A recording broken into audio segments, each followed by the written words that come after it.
और मैं हूं आपके साथ रंजना रावत। लोकसभा के आम चुनाव धीरे धीरे नजदीक आ रहे हैं और सियासी दल अपना दलों के नट बोल्ट कसने में लगे हैं। प्रधानमंत्री मोदी एनडीए के सांसदों को जीत का मंत्र दे रहे हैं और बता रहे हैं कि मोदी या मंदिर के सहारे मत रहो, गरीबी पर फोकस रखो और जाति की राजनीति विपक्ष पर छोड़ दो। गरीब के लिए काम करो, सरकारी योजनाओं का लाभ उन तक पहुंचाओ, तभी जीत संभव है। प्रधानमंत्री ने विपक्ष के एकजुटता पर सवाल उठाए हैं, तो विपक्ष भी गरीब पर फोकस वाले बयान पर चुटकियां ले रहा है। देखिए आज हमारी खास पेशकश, नई सियासी क्रांति, गरीब वर्सेस जाति।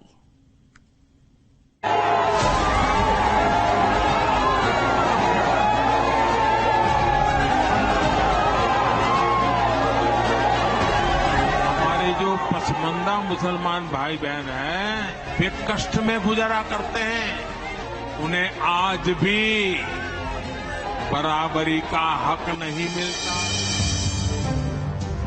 2 अगस्त को प्रधानमंत्री नरेंद्र मोदी राष्ट्रीय जनतांत्रिक गठबंधन यानी एनडीए के 48 सांसदों के साथ मैराथन मीटिंग में थे। संसद की एनेक्सी बिल्डिंग में हुई इस बैठक में मुख्य तौर पर चुनाव की तैयारियों को लेकर चर्चा हुई। प्रधानमंत्री मोदी ने एनडीए सांसदों से मुलाकात कर जीत का मंत्र दिया। बीजेपी ने उत्तर प्रदेश की 80 सीटों पर कमल खिलाने का लक्ष्य रखा है। 31 जुलाई से पीएम मोदी अलग अलग समूहों में एनडीए सांसदों की बैठक को संबोधित कर रहे हैं। एनडीए सांसदों की ये बैठकें 10 अगस्त तक चलेंगी। एनडीए सांसदों को पीएम ने समझाया कि 2024 के रण को सिर्फ राम मंदिर के मुद्दे के सहारे नहीं जीता जा सकता। प्रधानमंत्री का संदेश था कि हमें गरीबों के लिए काम करना चाहिए। हमने अपनी विचारधारा के मुद्दे के आधार पर राम मंदिर बनाया है और जम्मू कश्मीर से धारा 370 को हटाया है, लेकिन इन मुद्दों पर वोट नहीं मिलेंगे। वोट हमें गरीबों के लिए काम करने से मिलेंगे। इसीलिए जातियों पर फोकस करने की बजाय गरीब वर्ग पर फोकस किया जाए, क्योंकि देश में इन्हीं की आबादी अधिक है। एनडीए की पहली बैठक थी, अब तो प्रदेश के हिसाब से लगातार होंगी और माननीय प्रधानमंत्री जी, राष्ट्रीय अध्यक्ष और नितिन गडकरी सब लोग थे।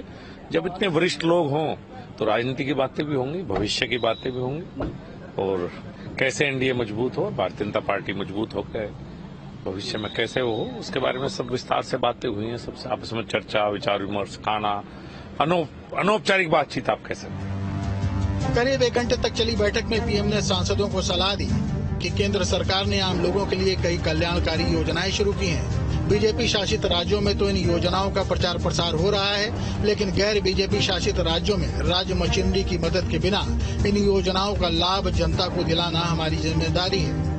केंद्र सरकार की योजनाओं को विपक्ष की कई राज्य सरकारें अपने यहाँ लागू नहीं होने देती।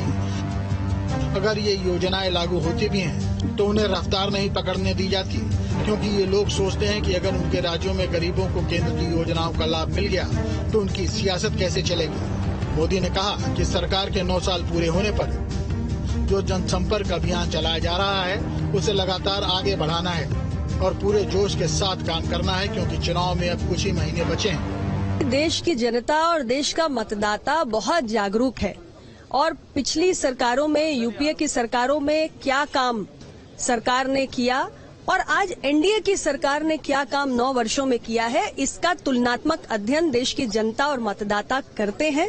इसलिए उन्हें पता है कि एनडीए का चाल चरित्र और चेहरा क्या है और जो हमारे विपक्ष का गठबंधन है उसका चाल चरित्र और चेहरा कैसा है।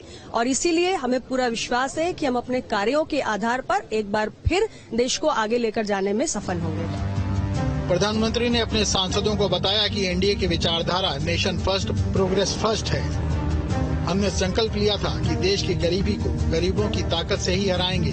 नीति आयोग की स्टडी में कहा गया है कि 2015-16 के बाद से 5 सालों में 13.5 करोड़ गरीबी रेखा से बाहर आ गए हैं। वर्ल्ड बैंक की रिपोर्ट भी बताती है कि कैसे बहुत कम समय में ही 40 से 42 करोड़ लोगों ने गरीबी को हराया है और आईएमएफ के मुताबिक अति गरीबी भी भारत में खत्म होने की कगार पर है।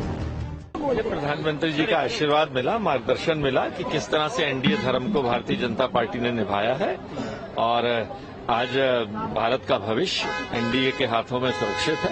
माननीय प्रधानमंत्री जी जैसा नेतृत्व हमें मिला है और उत्तर प्रदेश का एक बहुत बड़ी जिम्मेदारी है। मीटिंग के दौरान विपक्षी गठबंधन पर निशाना साधते हुए पीएम मोदी ने कहा कि यह गठबंधन मजबूरी में किया गया है। एक भी विपक्षी सांसद आपको इंडिया का मतलब नहीं बता सकता।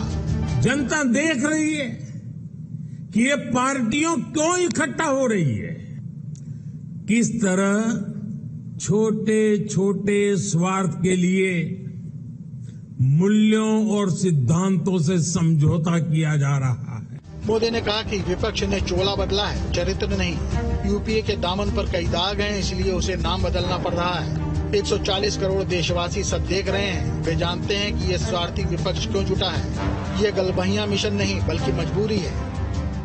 लोग देख रहे हैं कि केरल में लेफ्ट और कांग्रेस एक दूसरे के खून के प्यासे हैं, लेकिन बेंगलुरु में दोनों पार्टियों के नेता हाथ में हाथ डालकर मुस्कुरा रहे हैं। आरजेडी और जेडीयू के नेता एक दूसरे को कैसे कैसे शब्दों से नवाजते हैं, लेकिन यहाँ अलग ही गलबहियां चल रही है। जनता खुली आंखों से देख रही है कि वो कौन सा गोंद है जो इन लोगों को जोड़ रहा है।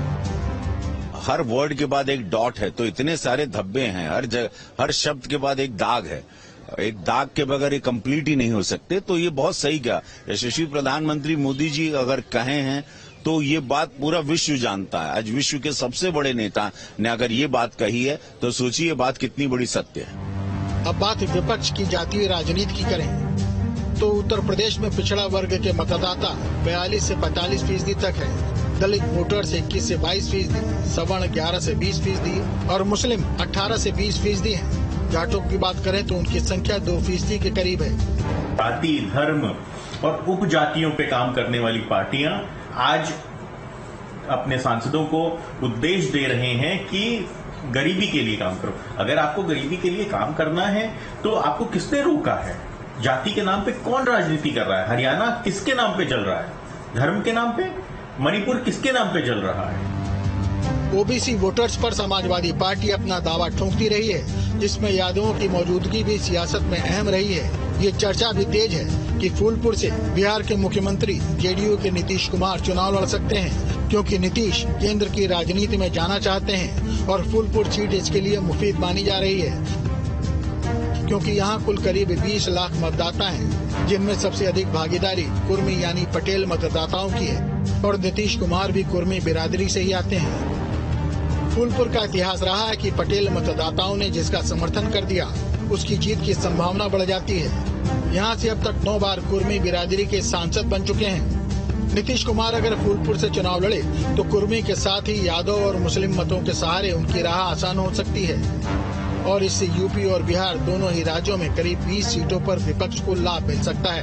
वहीं यूपी में 21 से 22% दलित वोटर्स बीएसपी के कोर वोटर हैं, जो हमेशा से बीएसपी के साथ रहे हैं। बात 18 से 20% मुस्लिम वोटर्स की करें तो अभी तक ये तबका पहले कांग्रेस के साथ और बाद में एसपी के साथ रहा है और आखिर में पश्चिमी यूपी में करीब 2% जाट मतदाता की बात करें तो वो आरएलडी के साथ रहा है। आरएलडी के जयंत चौधरी भी विपक्ष के खेमे में नजर आ रहे हैं। लिहाजा यूपी की बात करें तो विपक्ष का पूरा चुनावी गणित जातीय आधार पर ही टिका है।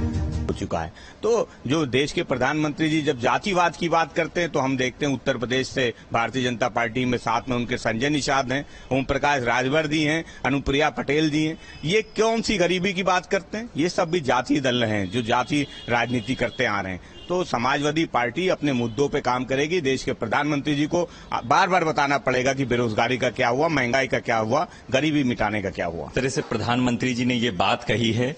मैं कहूंगा कि 2014 से लेकर के अब तक जिस तरह से उन्होंने क्रूर नीति अपनाई, जिससे देश में बेरोजगारी बढ़ी, महंगाई बढ़ी, नफरत की सियासत बढ़ी, भ्रष्टाचार बढ़ा, मैं कह सकता हूं कि जो गरीबी है वो लगातार इससे बढ़ी है, क्योंकि जो बेरोजगार होगा, जिसके पास नौकरी नहीं होगी, तो वो तो गरीब होगा।